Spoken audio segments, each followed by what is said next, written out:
everyone. I'm in my kitchen right now and I'm going to be making some dinner. I've been having a lot of things going on the last few weeks because, drum roll, I am going on my first ever self-funded big girl international trip for the Christmas holidays and just the holiday season. I will be flying to New York City actually in exactly 1 week. In my head it sounds very fun, but internally I am freaking out.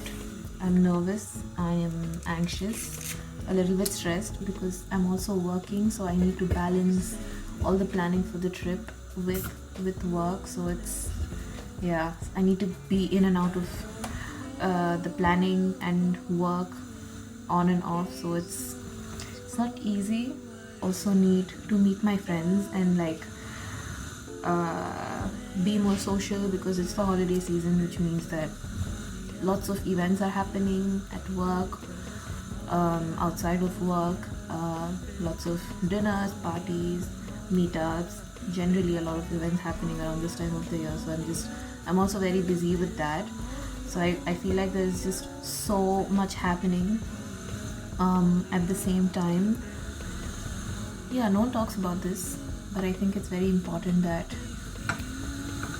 you stay above all of these things because ultimately you're going on a holiday to have fun. You don't want it to stress you out even more. I do come across as I'm very nervous, which is also true, but I'm actually looking forward to this trip a lot because first of all, I'm going to be spending time with my brother, with family, which is always nice. It's always nice to be around family during the holiday season.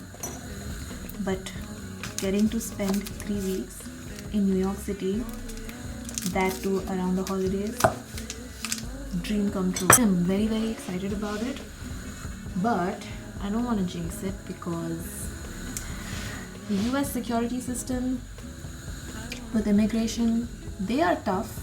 Even I have all of my documents and I am going there as a tourist.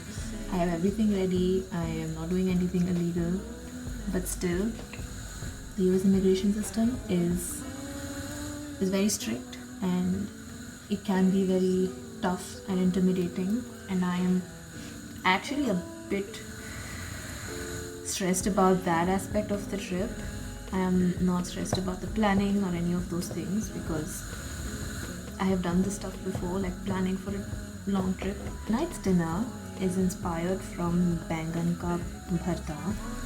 I have never made bangan ka bharta on my own, although I have seen how it's made. But I don't know the exact steps to make it. I am not following a recipe even right now because I am doing my own thing.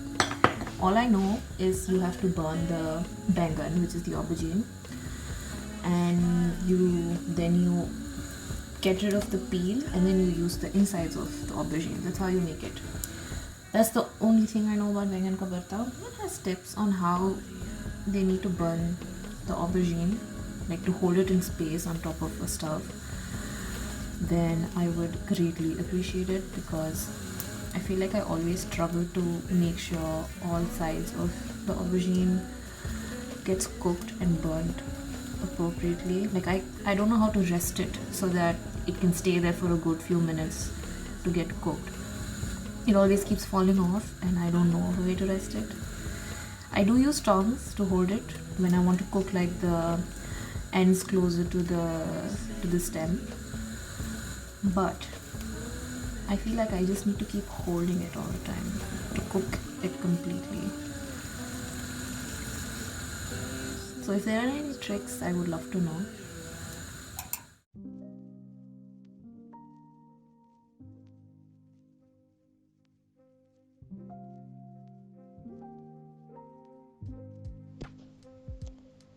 Since I was feeling very fidgety with a lot of things running in my head, I decided to take a few minutes out of all the chaos to just meditate and focus on my breath.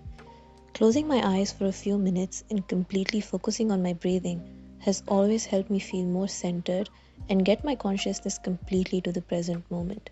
And today, my body really needed this.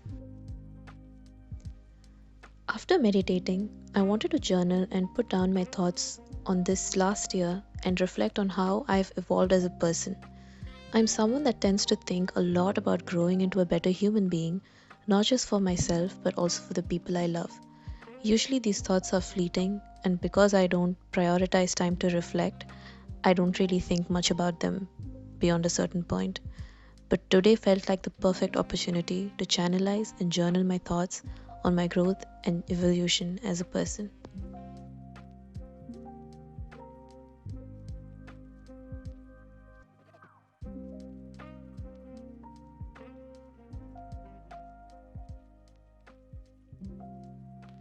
I decided to take this morning really slow and give myself a break from the errands that I had to run before my holiday trip.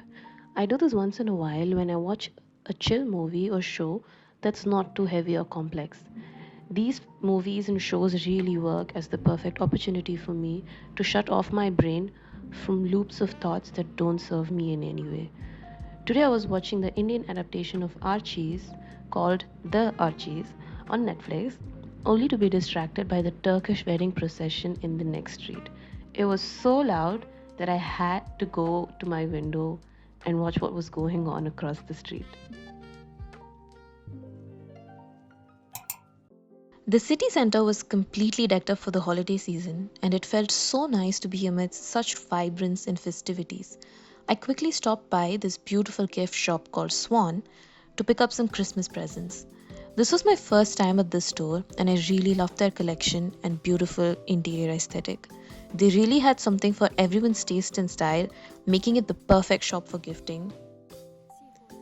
I then headed to meet one of my nicest friends for dinner. We wanted to check out this new Indian food joint in the city called Urban Tapri. Rotterdam does not have many places that serve South Indian food, so I was very happy when I found out about this place. We started out with some killer vada pav for appetizers and then had a bomb masala dosa.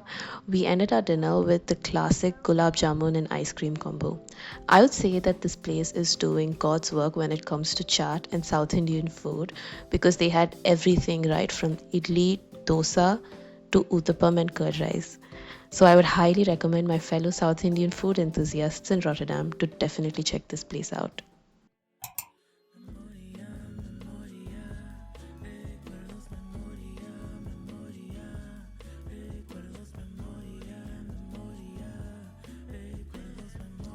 After doing activities that fulfilled my soul, I was finally able to start with some packing for my trip.